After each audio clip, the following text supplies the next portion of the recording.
ദേവികേ, എന്താ അമ്മേ? നീ എന്തിനാ ശരത്തിന്റെ മുറി കയറിയത്? ശരത്തിന്റെ മുറി കയറിയുന്നു? ഞാനോ? അതെ, നീ തന്നെ. നീയല്ലാതെ പിന്നെ വേറെ ആരും ഇങ്ങനൊന്നും ചെയ്യില്ല. സ്വന്തം വീടാണെന്നുള്ള അഹങ്കാരം അവർക്ക്.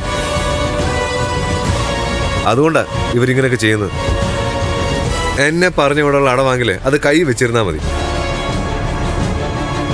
എന്റെ അമ്മയും മുത്തശ്ശിയൊക്കെ ഉള്ള ഈ വീട്ടിൽ നിന്ന് അവരെ തനിച്ചാക്കി ഞാൻ എങ്ങോട്ടും പോത്തില്ല. കഴിഞ്ഞോ? അട്ടഹാസവും ബഹളമൊക്കെ കഴിഞ്ഞോ? എന്നാ കേട്ടോ, ഞാനല്ല അത് ചെയ്തത്. ആണെങ്കിൽ ആണെന്ന് പറയാൻ എനിക്ക് ഒരു ബുദ്ധിമുട്ടുമില്ല. പിന്നെ വീട് എൻ്റെ പേര് തന്നെ. ഇവിടുന്ന് നിന്നെ ഒഴിപ്പിക്കാൻ ഇതുപോലുള്ള മൂന്നാംകിട പണിയൊന്നും ചെയ്യേണ്ട ആവശ്യം എനിക്കില്ല. അന്തസ്സോടെ തല ഉയർത്തിപ്പിടിച്ച് കഴുത്തിന് പിടിച്ച് പുറത്താക്കാൻ എനിക്കൊരു മടിയുമില്ല, പേടിയുമില്ല. ചെയ്യാത്തത് ഇവരത് കണ്ട് വിഷമിക്കുന്നുള്ള ഒരൊറ്റ കാരണം കൊണ്ടാ.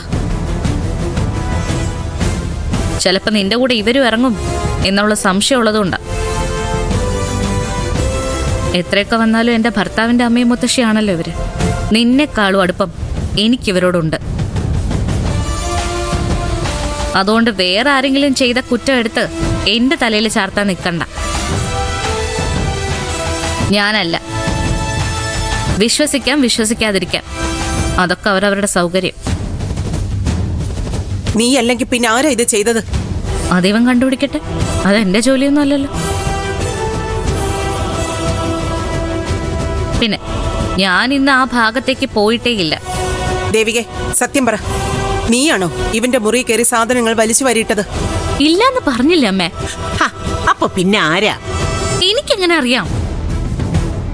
എന്നാ അതൊന്ന് കണ്ടുപിടിക്കണമല്ലോ ശരത്തെ. ഈ വീട്ടില് പ്രേതമുണ്ടോ ഇങ്ങനെയൊക്കെ ചെയ്യാൻ? ചിലപ്പോ കാണും അമ്മേ. ചില ആത്മാക്കള് അത്ര പെട്ടെന്നൊന്നും ഭൂമി വിട്ട് പോവാറില്ലെന്നാ പറയാറ്.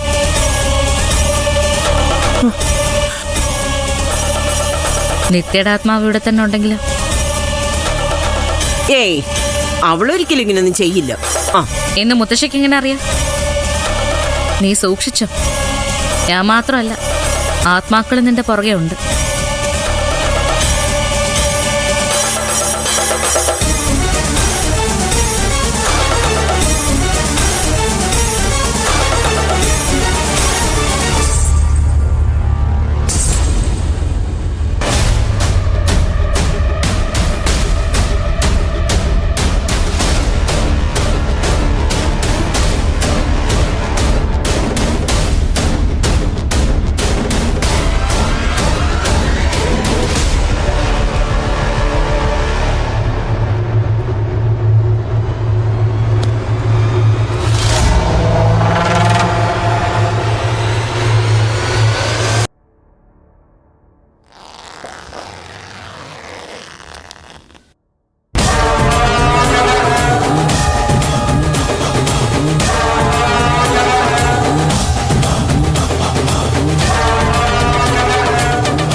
മോനെ.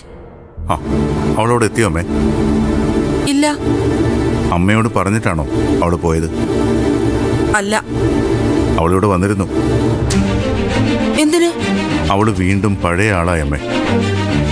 ശരവണനെ അവളിൽ നിന്ന് മനഃപൂർവ്വം ഞാൻ അകറ്റിയെന്നാ അവളിപ്പോ പറയുന്നത്. അമ്മയ്ക്കറിയാലോ സത്യം എന്താണെന്ന്. അവളിങ്ങോട്ട് വരട്ടെ, ഞാൻ ചോദിക്കുന്നുണ്ട്. ഏയ് വഴക്കൊന്നും പറയാൻ നിൽക്കണ്ട. സാവകാശം പറഞ്ഞ് മനസ്സിലാക്കി കൊടുത്താൽ മതി. നമ്മൾ എത്രയോ തവണ അതിന് ശ്രമിച്ചു മോനെ. നടക്കാതിരുന്നത് നമ്മുടെ കുറ്റം കൊണ്ടാണോ? നന്നാവണമെന്ന് സ്വയം ഒരു ആഗ്രഹം വേണം. അതില്ലാത്തവരെ രക്ഷിച്ചെടുക്കാൻ വലിയ പാടാ. അമ്മയ്ക്കറിയാലോ അത് ആരുടെ വീടാണെന്ന്. അവിടെ വന്ന് വഴക്കുണ്ടാക്കിയ അവിടെ ഉള്ളവർക്കത് ഇഷ്ടപ്പെടൂ. അതും അമ്മ അവളോട് പറയണം. എനിക്ക് ആകെ നാണക്കേടായമ്മേ. സാറിന്റെ മുമ്പിലും അക്ഷരയുടെ മുമ്പിലും ഞാൻ മോശക്കാരനായി. ഇനി അതിനുള്ള അവസരം ഉണ്ടാക്കരുതെന്ന് പ്രത്യേകം പറയണം അവളോട്. മേലാൽ അവളിവിടെ വരരുത്. ഞാൻ പറയാം മോനെ അവളോട്. അനുസരണശീലം പണ്ടേ അവൾക്കില്ലെന്ന് നിനക്കറിയാലോ. എന്നാലും ഞാൻ ശ്രമിക്കാം. അവള് കാരണം ആരുടെ മുൻപിലും നീ നാണം കെടാൻ പാടില്ല. അതിനുള്ള വഴി ഞാൻ ഉണ്ടാക്കാം. ശരിയമ്മേ.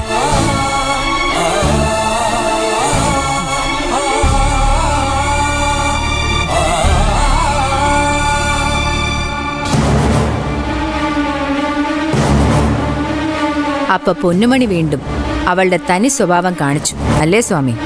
അവൾ ശരവണന്റെ പെണ്ണായി മാറി. നശിക്കാനുള്ള പോക്കാണ്. എന്നാലും നമുക്ക് തടയാൻ പറ്റില്ലല്ലോ. ഇതുകൊണ്ട് നമുക്കൊരു ഗുണമുണ്ടായി. ഇതിന്റെ പേരിൽ ജയശങ്കർ സാറിന്റെ വീട്ടിൽ വീണ്ടും വഴക്ക് തുടങ്ങി. സാർ ഒരു ഭാഗത്ത്, മറ്റുള്ളവര് വേറെ ഭാഗത്ത്. അതൊക്കെ മാറിക്കോളും. വീടാകുമ്പോ വഴക്കൊക്കെ പതിവല്ലേ സ്വാമി? അതിനധികം ആയുസ് ഉണ്ടാവില്ല. ഇതങ്ങനെയൊന്നുമല്ല തങ്കച്ചി. ഈ വഴക്ക് തീരുന്നു ഞാൻ കരുതുന്നില്ല. മാനസികമായിട്ട് വലിയ അടുപ്പത്തിലല്ല ഇപ്പൊ സാറും നിരഞ്ജൻ സാറും. അഭിപ്രായ വ്യത്യാസം വരുന്നത് എപ്പോഴാണെന്നറിയാലോ? പരസ്പരം വിശ്വാസവും സ്നേഹവും പോകുമ്പോഴാണ്. അവർക്കിടയിൽ പണ്ടുണ്ടായിരുന്നു അത്, ഇപ്പൊ അതില്ല. അങ്ങനെയാണെങ്കിൽ അത് നല്ലതാ. നമുക്കത് മുതലെടുക്കാൻ പറ്റിയ ജയശങ്കറിനെ മുട്ടുകുത്തിക്കാൻ പറ്റും. ശ്രമിച്ചു നോക്കാവുന്നതാണത്. നടന്ന ഒരു വലിയ വഴക്ക് അതോടെ തീരും. എന്റെ ലക്ഷ്യം എന്താണെന്നറിയാലോ? സാറും തങ്കച്ചിയും വഴക്കില്ലാതെ സ്നേഹത്തോടെ ജീവിക്കുന്നത്. അതുകൊണ്ട് രണ്ടുപേർക്കും ഗുണം ഉണ്ടാവും. ഞാൻ തയ്യാറാണല്ലോ. തയ്യാറാവാത്ത തന്റെ സാറല്ലേ? എന്തായാലും ഞങ്ങളുടെ ആ വിഷയം അവിടെ നിൽക്കട്ടെ. പൊന്നുമണിയെ വെച്ച് നിരഞ്ജനെ എങ്ങനെ അടിക്കാമെന്ന് ആലോചിക്കാൻ നമുക്ക്. നമ്മുടെ മുഴുവൻ സപ്പോർട്ടും പൊന്നുമണിക്കും ശരവണനും കൊടുക്കണം. സഹായിക്കാൻ ആരുമില്ലെന്ന് തോന്നല് അവർക്കുണ്ടാവാൻ പാടില്ല. നമ്മളുണ്ട് എന്തിനും.